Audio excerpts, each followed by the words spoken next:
સમાચારોમાં આગળ વાત કરીએ તો ડાંગ જિલ્લાના આહવા ખાતે ડાંગ દરબાર 2026નો શુભારંભ કરાવવામાં આવ્યો। ડાંગ દરબારને રાજ્યના પ્રવાસન મંત્રી ડોક્ટર જયરામ ગામિતના હસ્તે ખુલ્લો મૂકવામાં આવ્યો।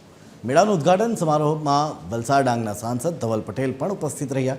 આગામી 5 દિવસ સુધી ડાંગ દરબાર ચાલશે। પ્રથમ દિવસે ડાંગના 5 ભીલ રાજાઓનું જાહેર સન્માન કરી શાહી સવારી કાઢવામાં આવી હતી। રાજવીઓની શાહી સવારી શોભાયાત્રામાં ડાંગી નૃત્ય સાથેની ઝાંકી સાથે સામિયાણા સુધી પહોંચી હતી। આ યાત્રામાં ડોક્ટર જયરામ ગામિત, સાંસદ ધવલ પટેલ અને સ્થાનિક ધારાસભ્ય વિજય પટેલ પણ મન મૂકીને ઝૂમ્યા હતા।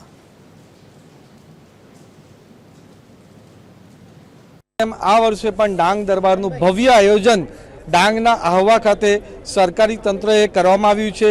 આનો મુખ્ય હેતુ આપણા જે ડાંગના રાજવીશ્રીની જે શૌર્યગાથા છે એ આપણી આવનારી પેઢી જાણે એના માટે ભવ્ય આયોજન દર વર્ષની જેમ આ વર્ષે પણ રાખવામાં આવ્યું છે।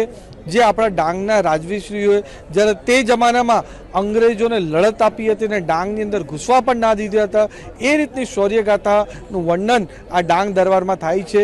આજે 7 દિવસ ડાંગ દરબાર ચાલશે, એમાં આપણા ડાંગના રાજવીશ્રીઓને તો સન્માન કરવાના જ છે, પણ એની સાથે જે આદિવાસી સંસ્કૃતિ છે, પરંપરા છે, એને પણ ઉજવવાનું કામ કરવાનું છે।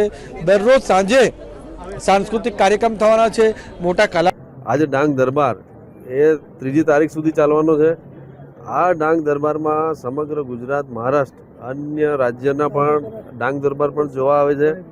અને આ ડાંગ દરબારની એક મુખ્ય વિશેષતા એ પણ છે કે અહીંયાની જેટલી પણ લોકલ જે વસ્તુઓ, ચીજ વસ્તુઓ બને છે એ પણ વેચાણ અર્થે મૂકવામાં આવે છે। અનેક જિલ્લાઓની અને રાજ્યની જે સાંસ્કૃતિક કૃતિઓ એ પણ અહીંયા એનું પણ આયોજન કરવામાં આવે છે।